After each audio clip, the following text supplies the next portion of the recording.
Sales are the things to focus on. Printer's going off. That's cool. Come in. As you go in your video, all of a sudden the printer starts going on. Today's video is about sales. I want to talk about selling something. And I don't mean your soul to the devil. Or a used car. Now, you might be saying to yourself, Jeremy, you're an accountant. You don't sell anything. And yeah, okay, bold of you to assume that I don't sell anything. Everybody is selling something.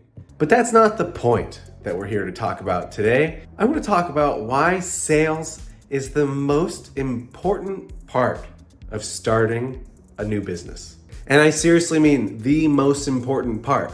Forget about the product, forget about the workflows, forget about how you bill, but I want you to know that everything revolves around sales. Now, bear with me. Salespeople get a really bad rap, and it's understandable. I mean, have you ever bought a new car? Or a used car for that matter? Whenever someone talks about sales, I always think about that scene in Matilda, where Danny DeVito takes his electric drill and plugs it into the car's odometer and spins it back so the car looks like it has less miles on it. Two-directional drill.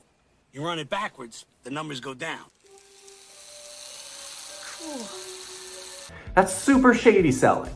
That's horrible. I'll offer you a nice egg in this trying time. Or, you talk to someone for your business and you're trying to buy a piece of software and they won't give you the price until you've gone through a bunch of hoops, you've spent all this time, now you're invested and you want to know.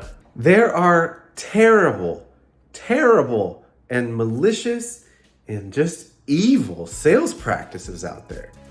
But sales is the most important part of running a successful business. Now, okay, I think that's at least true in the beginning. When you're first starting a new small business, sales is the number one thing to focus on. Everybody always thinks like, oh, how am I gonna choose which clients I wanna work with? How do I market what I'm doing? How do I hire people? How do I get employees? What do I do how do I do health insurance with all that? No, doesn't matter. If you're starting a new business, you need to focus on sales. Why? Why is that? Because despite all the shady, seedy salespeople out there, a business needs to make money. And if you're starting a business, if you're new into a business, even if you're in a business for 10 years, you need to know how to get customers from not booked to fully booked. You need to know how to get customers into your pipeline, into your organization, so that they'll purchase your product. Think about it this way. When you go to the grocery store, you're being sold to. There are products on the shelves, there are things that you're gonna buy. Ultimately, it's your decision what you need to buy. You go there, you think to yourself, I need something from the grocery store. You go, you see all the options, you choose the best one that fits you, and then you go and check out. But this works so well because grocery stores are set up to give you all of the options available to you, to provide something that you need, and to ensure that you know exactly what the steps are to take it in order to purchase it. For a lot of new businesses, you kind of have this idea, oh, I'm gonna sell web design, oh, I'm gonna sell photography, but you don't actually give people the tools to purchase from you. No one knows how to buy from you. So when you're starting your business, you need to basically tell people how to buy from you. You need to tell people, this is what I'm selling and here's how you can get it. Now, you're probably thinking like, Jeremy, that's ridiculous. That's common sense. How would you not know how to buy something from someone? Whenever you go to someone's website, do you see the clear path to getting started with purchasing their product? I mean, think about it. On Amazon, I can see the product I want, like going to the grocery store. I can click on it and then I can check out immediately. It's shipped to my home. I know the process front to back. But running a service-based business is different. When you have a service-based product, you require more intentional design in your sales process so that people actually understand how to go from needing a service like yours to actually being provided a service like yours. Having a really detailed and thought out sales process helps to eliminate any concerns that people might have when it comes to booking your service. Instead of having all of these questions about your process, about how do I get started? What are you selling? How do I know it fits me? What's the cost? All of that kind of stuff. Your sales process should educate your client on how you work, provide them with the solution that they need, and then help them to identify ways that they move forward with you in a clear and actionable process. Exactly like buying vegetables from the grocery store. Okay, so if we're starting a business, we know that we need to focus on sales because we need to make money. But how do you build a sales process that helps carry people from where they are to where you need them to be? That is a great question. And it actually begins with what you sell. For most service-based businesses, you're selling some kind of product that is an extension of yourself. So if I'm a photographer, then I'm going to sell photos. If I'm an accountant, I might sell bookkeeping or tax preparation. If I'm a graphic designer, I sell graphics in order to help people communicate better about their business. So a great sales process comes with 3 things.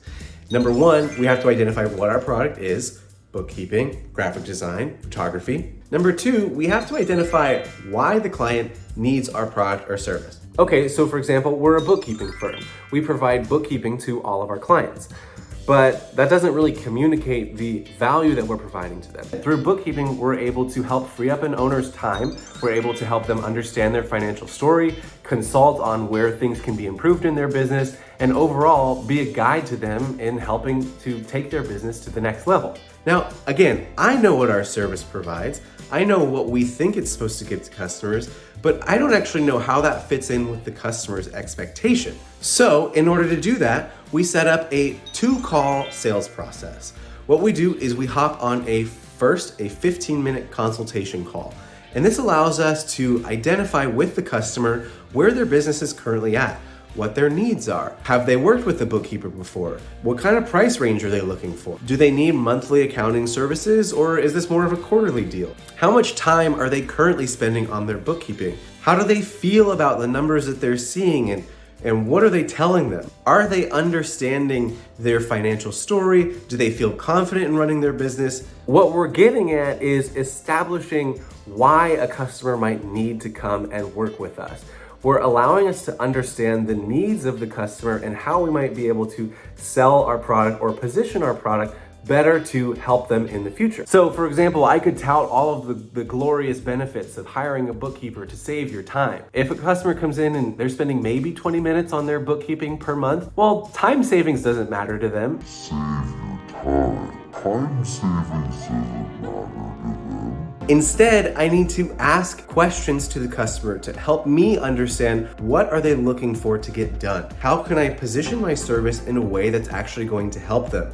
If time savings isn't the answer, well, maybe there's an issue with how the books are getting done. Are they being done correctly? Do they have confidence in those numbers and that they're laid out in a way that's helpful? Are they looking at them every month and making decisions based off of them? What we're really looking to establish in that first 15-minute call is the need and the pain point of the customer. If we can understand where that pain point is, then we can understand how to better position our service to them and ultimately be a better partner to them. So if it's not time savings, it's definitely something else.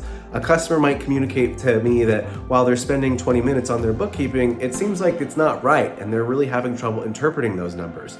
And so that tells me that, wow, I need to harp on less of the time savings and more on the confidence aspect when selling to the customer. Okay, so we've established that our first call is reviewing the pain points and the needs of our customer, understanding why they're coming to us and what exactly they're looking for, how we can position our product to then sell it to them. Now, this is a really crucial step for us. We have established our sales process. We know that we need to sell more in order to make money, and we know what we're selling, and now we understand the needs of our customer and how we can best help them. So our final step in the sales process is then to give them a presentation or proposal that addresses all of the needs that they've told us and helps them to understand that we are going to be the best fit for them moving forward. Now, again, in our business, we use a 2-call system. So it's that first 15-minute phone call to establish whatever the need might be for this particular customer. And then we establish that we're going to set up a second phone call that's maybe 30 minutes to an hour that'll help us to review a proposal and a plan and how we're going to work together moving forward. On our second phone call, what we're doing is we're actually revisiting the pain points that were established on the first 15-minute phone call. Now, on that second phone call, since we're addressing the pain points that they have and providing a solution, this is also our time then to discuss the price of our services.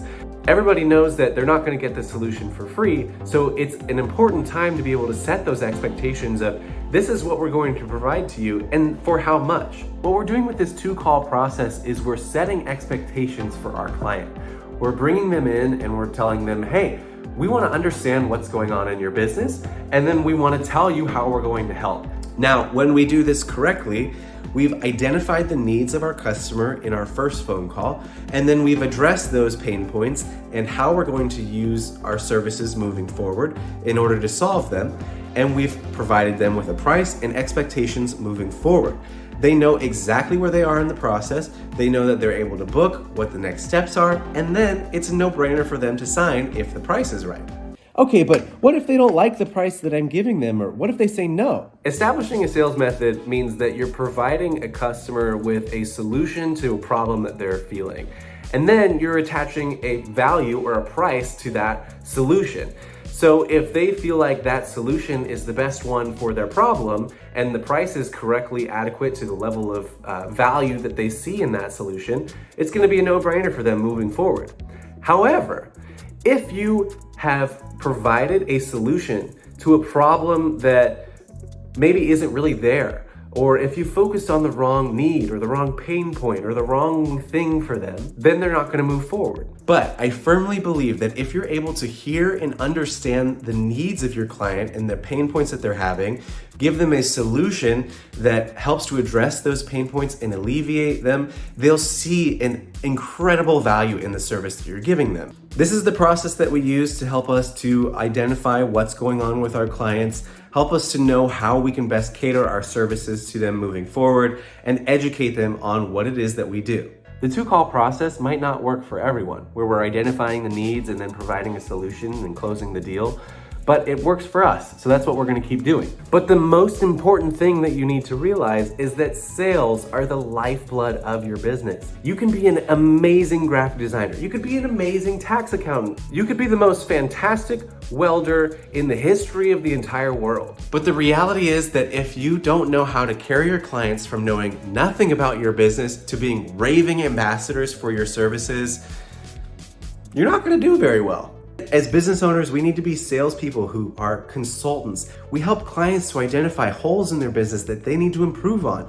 We help give valuable solutions to real problems that they're feeling, and we help do it in a way that's mutually beneficial for everyone involved. When you do things right, I think people will begin to see that the way things work with you is smooth. They'll start referring you to more business. It's a snowball effect that helps to build upon itself. And if you're feeling like you're not going to make it, well, it might be time to revisit those sales processes. Make sure that you're taking care of people in the right way and that you're working with the right people that you want to work with. But that's a conversation for another time.